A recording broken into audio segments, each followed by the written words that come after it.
പിണറായി വിജയൻ മാർപ്പാപ്പയെ പോലെയാണെന്നൊരു പ്രസ്താവന. പ്രളയകാലം കോവിഡ് കാലത്ത് ചിന്തിച്ചിട്ടാണ് ഞാൻ ഒരു അഭിപ്രായം അങ്ങനെ എൻ്റെ ഉള്ളിൽ കിടന്ന അഭിപ്രായം. കാരണം ആ കാലഘട്ടത്തിൽ എല്ലാ മനുഷ്യർക്കും അദ്ദേഹം ദൈവതുല്യനായിരുന്നു. 10 വർഷക്കാലം നമ്മുടെ ഗവൺമെൻറ് ഭരിക്കുന്ന കാലഘട്ടമായിരുന്നല്ലോ നമുക്ക് ഇത്രയും പ്രകൃതി ദുരന്തങ്ങൾ ഉണ്ടായത് ഇല്ലേ.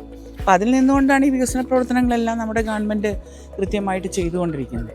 ഞങ്ങൾ അറിഞ്ഞുകൊണ്ട് ഒരു മനുഷ്യനെ ഞങ്ങൾ വേദനിപ്പിക്കുമോ? പെരുമ്പളം പാലം വന്നപ്പോൾ എത്രത്തോളം സന്തോഷം ഞങ്ങൾ അനുഭവിക്കുന്നുണ്ട് ഇല്ലേ. വിദേശ രാജ്യങ്ങളിൽ നിന്ന് പോലും ടൂറിസ്റ്റുകൾ ഇങ്ങോട്ട് കടന്നു വരികയും ഇതിന് മാറ്റങ്ങൾ ഉണ്ടായൊക്കെ ചെയ്തില്ലേ. ഇലക്ഷൻ്റെ കാലഘട്ടം ആയതുകൊണ്ട് എനിക്കെതിരെ എന്തെങ്കിലുമൊക്കെ പഠിച്ചു വിട്ടാലല്ലേ അവർക്ക് നിലനിൽക്കാൻ പറ്റുള്ളൂ. നമ്മൾ പ്രയാസപ്പെടുമ്പോൾ അതിൽ ആശ്വാസം കണ്ടെത്തുന്ന കുറേ മനുഷ്യർ നമ്മുടെ ചുറ്റിനുമുണ്ട്. അപ്പം അവരതിൽ ആശ്വാസം കണ്ടെത്തിക്കോട്ടെ.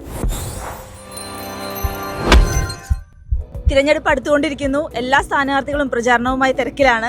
നമ്മളിപ്പോൾ അരൂർ മണ്ഡലത്തിലെ LDF സ്ഥാനാർത്ഥിയായ ദലീമയെ കാണാൻ വേണ്ടി പോവുകയാണ്. കാക്കത്തൂരത്തിലാണ് അവരിവിടെ ഉള്ളത്. അപ്പോൾ കാക്കത്തൂരത്ത് എന്ന് പറയുന്നത് അരൂർ മണ്ഡലത്തിലെ ജനസംഖ്യ കുറച്ചധികമുള്ള ഒരു തുരുത്ത് തന്നെയാണ്. പെരുമ്പളം പാലം വന്ന സമയത്ത് തങ്ങൾക്കും ഒരു പാലം വേണമെന്നുള്ള ആഗ്രഹം കാക്കത്തൂരത്തിലെ ജനങ്ങളുടെ മനസ്സിൽ ഒന്നും കൂടെ വേരുറപ്പിച്ചിരിക്കുകയാണ്. നമ്മളിപ്പോൾ കാക്കത്തൂരത്തിലേക്ക് നീങ്ങിക്കൊണ്ടിരിക്കുക. അവിടെ സ്ഥാനാർത്ഥി പ്രചാരണവുമായി രംഗത്തുണ്ട്. എവിടെ വരെയായപ്പോൾ തെരഞ്ഞെടുപ്പ് പ്രചാരണം അടുത്തു? തെരഞ്ഞെടുപ്പിന്റെ ചൂടില് ഇങ്ങനെ നടന്നുകൊണ്ടിരിക്കുകയാണ്. ഇവിടെ സിറ്റിംഗ് MLA ആണ്. അപ്പോൾ നല്ലൊരു വിജയം കഴിഞ്ഞ തവണ നേടാനായിട്ടുണ്ട്. പിന്നെ ഒരു LDFന് ഒരു എന്തോ ശക്തമായിട്ടുള്ള ഒരു സാന്നിധ്യം ഇവിടെ ഉണ്ട് അരൂർ മണ്ഡലത്തിൽ. എങ്ങനെയാണ് ഇത്തവണത്തെ ഒരു വിജയ പ്രതീക്ഷ? ഞങ്ങൾ വിജയിക്കും, അതിനെന്താ സംശയം. ജനങ്ങൾക്ക് ഞങ്ങളോടുള്ള വിശ്വാസം ഞങ്ങൾ പാലിച്ചുകൊണ്ട് തന്നെ മുന്നോട്ട് പോകുന്നു. കോടിക്കണക്കിന് രൂപയുടെ വികസന പ്രവർത്തനം നടക്കുന്നതിന്റെ ഭാഗമായിട്ടാണ് ഏറ്റവും വലിയ പാലം പെരുമ്പളം പാലം ഇപ്പോൾ പൂർത്തീകരിച്ചു. 51 കോടിയുടെ ആശുപത്രി പൂർത്തീകരിച്ചു, ഉദ്ഘാടനം ചെയ്യപ്പെട്ടു. നേരെക്കടവ് മാക്കിയക്കടവ് പാലം ഇപ്പോൾ നടന്നുകൊണ്ടിരിക്കുകയാണ്. അതിൻ്റെ അപ്രോച്ച് റോഡ് പോലും ഒരു മാസം കിട്ടിയിരുന്നെങ്കിൽ അപ്രോച്ച് റോഡ് പൂർത്തീകരിച്ചാനും. പക്ഷേ ഇപ്പോൾ പെരുമാറ്റച്ചട്ടം വന്നപ്പോൾ നമുക്കത് ചെയ്യാൻ പറ്റാത്ത സാഹചര്യമുണ്ട്. അതുപോലെ വ്യക്തിഗത ആനുകൂല്യങ്ങളും, അതായത് പെൻഷനാകട്ടെ, 35 വയസ്സുള്ള സ്ത്രീകൾക്ക് 1000 രൂപ വെച്ചാകട്ടെ, ഇതെല്ലാം കൊടുത്തുകൊണ്ടിരിക്കുകയാണ് ഗവൺമെൻറ്.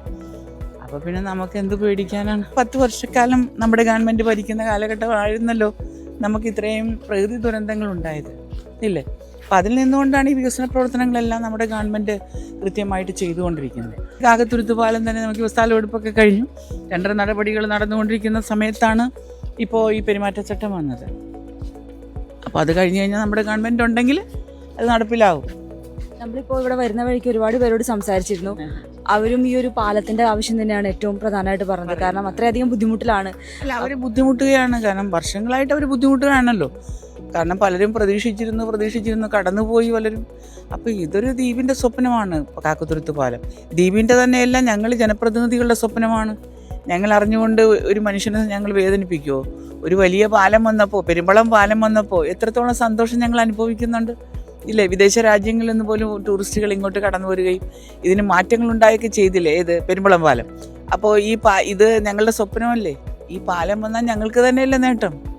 ജനങ്ങളെ ഞങ്ങൾ മനഃപൂർവ്വം വേർപ്പിക്കുമോ? ഒരിക്കലും ഇല്ലല്ലോ. അപ്പോൾ അതുകൊണ്ട് തന്നെ സ്ഥലമെടുപ്പ് കഴിഞ്ഞു. ഇപ്പം 5 കോടി 22 ലക്ഷത്തിൻ്റെ സ്ഥലമെടുപ്പ് കഴിഞ്ഞു. പിന്നെ ടെൻഡർ നടപടികൾ നടന്നുകൊണ്ടിരിക്കുന്നു. അപ്പോൾ പിന്നെ നടക്കാതിരിക്കുമോ? സ്ഥലമെടുത്ത് കഴിഞ്ഞാൽ നടക്കാതിരിക്കുമോ? പിന്നെ അതൊക്കെ നടക്കും. ഞങ്ങളുടെ ഗവൺമെൻറ് വരും.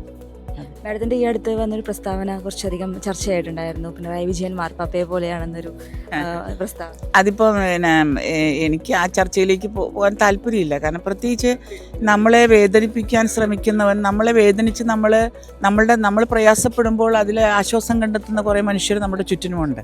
അപ്പോൾ അവരതിൽ ആശ്വാസം കണ്ടെത്തിക്കോട്ടെ. നമ്മൾ അങ്ങനെ അതിലേക്കൊന്നും ഞാനിപ്പോൾ പോകുന്നില്ല.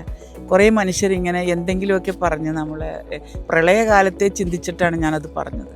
പ്രളയകാലം കോവിഡ് കാലത്തെ ചിന്തിച്ചിട്ടാണ് ഞാൻ ഒരു അഭിപ്രായം അങ്ങനെ എൻ്റെ ഉള്ളിൽ കിടന്ന അഭിപ്രായം. കാരണം ആ കാലഘട്ടത്തിൽ എല്ലാ മനുഷ്യർക്കും അദ്ദേഹം ദൈവതുല്യനായിരുന്നു ഇല്ലേ. എല്ലാവരെയും ചേർത്ത് നിർത്തിയ ഒരു സമയമായിരുന്നു. പിന്നീട് മനുഷ്യർ അത് ആരെങ്കിലുമൊക്കെ മറന്നു കാണും. അപ്പോൾ പിന്നെ ഈ സമയമായതുകൊണ്ട്, ഇലക്ഷൻ്റെ കാലഘട്ടം ആയതുകൊണ്ട് എനിക്കെതിരെ എന്തെങ്കിലുമൊക്കെ പഠിച്ചു വിട്ടാലല്ലേ അവർക്ക് നിലനിൽക്കാൻ പറ്റുള്ളൂ. മനസ്സിലായോ? അപ്പോൾ അവരങ്ങനെ പലതും പറഞ്ഞ് ഫലിപ്പിച്ച് അവർ സന്തോഷിച്ചോട്ടെ. അതിന് നമുക്ക് എന്തൊന്നുമില്ല, വിഷമമൊന്നുമില്ല. ജനങ്ങൾ നമ്മളെ തിരിച്ചറിയുന്നുണ്ട്, അത് മാത്രം മതി.